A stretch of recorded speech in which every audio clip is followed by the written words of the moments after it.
বাউফলে সাংবাদিকদের বিরুদ্ধে মিথ্যে মামলার প্রতিবাদে মানববন্ধন। পটুয়াখালী প্রতিনিধি মোহাম্মদ ফিরোজের পাঠানো তথ্যচিত্রে নিউজ ডেস্কে থাকছে বিস্তারিত। সাংবাদিকদের উপর হামলা ও মিথ্যে মামলার প্রতিবাদে পটুয়াখালীর বাউফলে মানববন্ধন ও সমাবেশ করেছে বাউফল প্রেস ক্লাবের সাংবাদিকরা। শনিবার বেলা 11টায় বাউফল প্রেস ক্লাবের সামনে ঘণ্টাব্যাপী এ মানববন্ধন ও সমাবেশ অনুষ্ঠিত হয়। এ সময় বক্তব্য রাখেন বাউফল প্রেস ক্লাবের সভাপতি জনকণ্ঠের কামরুজ্জামান বাচ্চু, সিনিয়র সহসভাপতি প্রথম আলোর ABM মিজানুর রহমান, সাধারণ সম্পাদক মানবজমিনের তোফাজ্জল হোসেন, সমকালের জিতেন্দ্রনাথ রায়, সাবেক সহসভাপতি মঞ্জুর মোর্শেদ ও জবাবদিহি পত্রিকার MA বাশার। রাজনৈতিক পট পরিবর্তনের পরে আমাদের বাউফল সহ সারা দেশে সাংবাদিকদের উপর এক স্বার্থান্বেষী মহল নির্যাতন চালিয়ে আসছে। আমাদের বাউফলে আমাদের সর্বজন শ্রদ্ধ আমাদের প্রিয় মানুষ ইমরান হাসান সোহেল বা মিজানুর রহমান সহ আরো অনেক সাংবাদিকদের উপর নির্যাতন চালানো হয়েছে এবং সারা দেশব্যাপী যে নির্যাতন সাংবাদিকের উপর নির্যাতন চালানো হয়েছে, আমি এই সাংবাদিক সংগঠন থেকে এইসব নির্যাতনের তীব্র প্রতিবাদ এবং নিন্দা জানাচ্ছি। দশা আমাদের সাংবাদিক দুইবারের জাতীয় পুরস্কার প্রাপ্ত ইমরান হাসান সোহেল এবং ABM মিজানুর রহমান প্রথম আলো এবং ফিরোজকে যে সন্ত্রাসীরা বা যে দল তাদেরকে ভয়ভীতি হুমকি বা তাদের উপর অত্যাচার নির্যাতন করেছে, তাদের বিরুদ্ধে আইনানুগ ব্যবস্থা নেওয়ার জন্য বর্তমানে এই সরকারের প্রতি আমি দৃষ্টি আকর্ষণ করছি। আমি একটি বিষয় জানিয়ে রাখতে চাই যে আওয়ামী লীগ BNP যে দলই ক্ষমতায় আসুক, ওই সরকারের বিরুদ্ধে সাংবাদিকদের কলঙ্কালি হয় হত্যা, না হয় নির্যাতন, না হয় মামলা হামলা দিয়ে তাদের কণ্ঠরোধ করার চেষ্টা চালাচ্ছে। কিন্তু দুর্ভাগ্য এবং আমি দুঃখিত যে এই সরকার এখন ক্ষমতায় কোনো দলই নয়, কিন্তু এই সরকারের আমলে সাংবাদিকরা নির্যাতিত হবে, তাদের বিরুদ্ধে মামলা হবে, তাদের বিরুদ্ধে হামলা হবে, তাদেরকে ভয়ভীতি দেখাবে। তাহলে আমাদের সরকারের কাছে প্রশ্ন, এই সরকার তাহলে কি সরকার? সে তো প্রশাসনিক সরকার, তার তো কোনো হাত পা বাঁধা নেই। সে তো জনস্বার্থে জনস্বার্থে তারা ক্ষমতায় এসেছে, রাষ্ট্র তাদেরকে ক্ষমতা দিয়েছে। তো আমি সর্বোপরি ছাত্র জনতার আন্দোলনে নিহত সকল শহীদদের প্রতি আমি বিনম্র শ্রদ্ধা এবং কৃতজ্ঞতা স্বীকার করছি যে তারা একটি সরকারকে হটানো বা তাদের অনিয়ম দুর্নীতির বিরুদ্ধে লড়াই করতে গিয়ে আজকে তারা রাজপথে মৃত্যুবরণ করেছেন। তাদের বিদায়ী আত্মার কামনা করি। পরিশেষে আমি প্রশাসনের প্রতি আবেদন জানাচ্ছি যে আমাদের এই সাংবাদিকদের উপর হত্যা, নির্যাতন, নিপীড়ন এবং কথিত মামলা থেকে জানি আমাদেরকে রেহাই দেওয়া হয়। প্রিয় সহকর্মী, আমরা আজকে যে বিষয়টি নিয়ে মানববন্ধন করেছি, আমরা একাধিকবার বিগত দিনে এরকম মানববন্ধন আমরা করেছি। 1971 সালে বাংলাদেশ স্বাধীন হয়েছে, কিন্তু গণমাধ্যম কিন্তু এখন পর্যন্ত স্বাধীন হতে পারেনি। বিভিন্ন সরকারের আমলে আমরা দেখেছি তারা ক্ষমতার প্রভাব খাটিয়ে সাংবাদিকদের বিভিন্নভাবে হয়রানি, হত্যা, মামলা, হুমকি দামকি এগুলো দিয়ে আসে। সাংবাদিকেরা যখনই অনিয়ম, দুর্নীতি, লুটপাটের চিত্র খবরের কাগজে তুলে ধরে, তখনই তাদের উপরে হামলা, হুমকি চলে আসে। তো এই জায়গাটা থেকে আমরা যিনি অন্তর্বর্তীকালীন যে সরকারের দায়িত্ব পালন করছেন, আমরা দেখেছি এই সরকারের আমলেও সাংবাদিকেরা বিভিন্নভাবে হত্যা, হামলার হুমকির শিকার হচ্ছেন, তারা বিভিন্ন মামলা শিকার হচ্ছেন। এই জায়গাটির কিন্তু ধারাবাহিকতা রয়েই গেছে।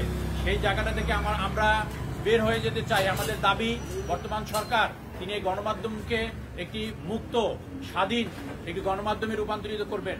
আমি সকলের সুস্বাস্থ্য দীর্ঘায়ু কামনা করে আমি আমার বক্তব্য শেষ করছি। ধন্যবাদ। সকল দরজা বন্ধ হয়ে এখন এই প্রেসের দরজাগুলো খুলে যাচ্ছে। যেই দরজাগুলো বন্ধ ছিল অতীতে, আমি যারা দুর্বৃত্তায়নে জড়িত তাদেরকে বলছি, সেই দরজাগুলো যখন খুলে যাচ্ছে, এবার আপনাদের এই সাংবাদিকদের প্রতি নির্যাতন, অত্যাচার, জুলুম, হামলা, মামলা, এই দরজাটাকে বন্ধ করুন। ধন্যবাদ সকলকে। আপনারা জানেন গত 5ই আগস্ট সরকারি প্রেক্ষাপট পরিবর্তনের পরে বাউফলের সুনামধন্য পটুয়াখালী জেলার সালেরগঞ্জের প্রতিনিধি ইমরান হাসান সোহেল, যিনি বারবার পুরস্কৃত হয়েছেন, আন্তর্জাতিক পুরস্কার পেয়েছেন, দুর্নীতি দমন কমিশন কর্তৃক তিনি পুরস্কৃত হয়েছেন।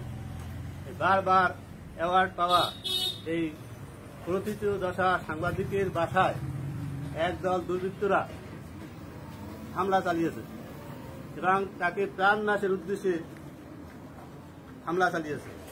আল্লাহর অশেষ রহমত, তিনি প্রাণে বেঁচে গেছেন। আমরা আল্লাহ তাআলার কাছে শুকরিয়া আদায় করি। এই ন্যাক্কারজনক ঘটনার তীব্র নিন্দা এবং প্রতিবাদ জানাই।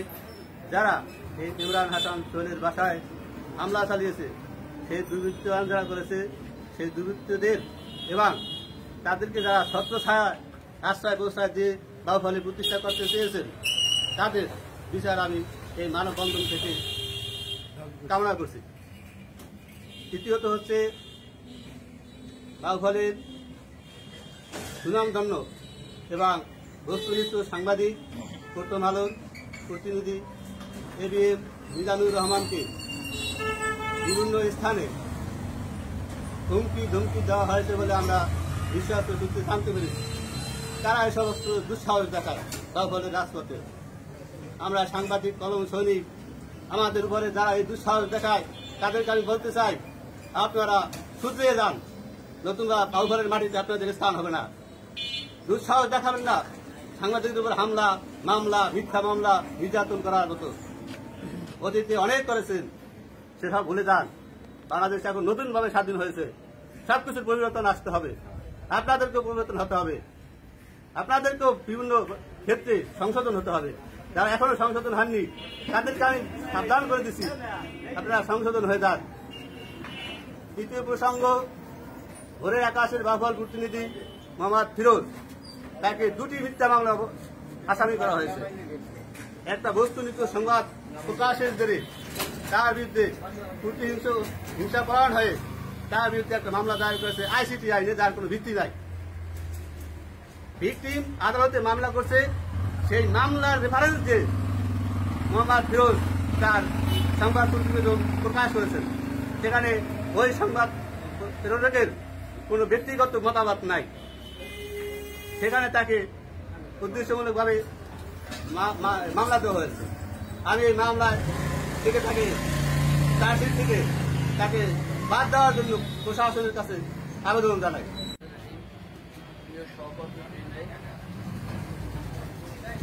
আমরা আজকে দাঁড়িয়ে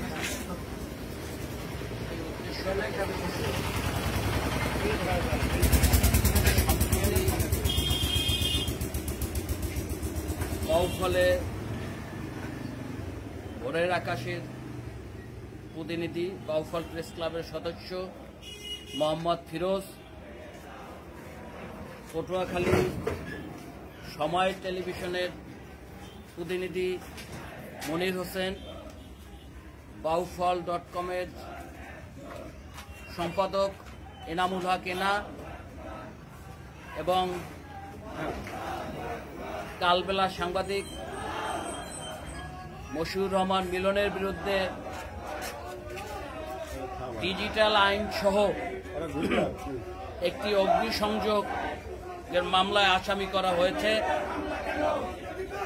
আমি এই মামলার তীব্র নিন্দা জানাচ্ছি।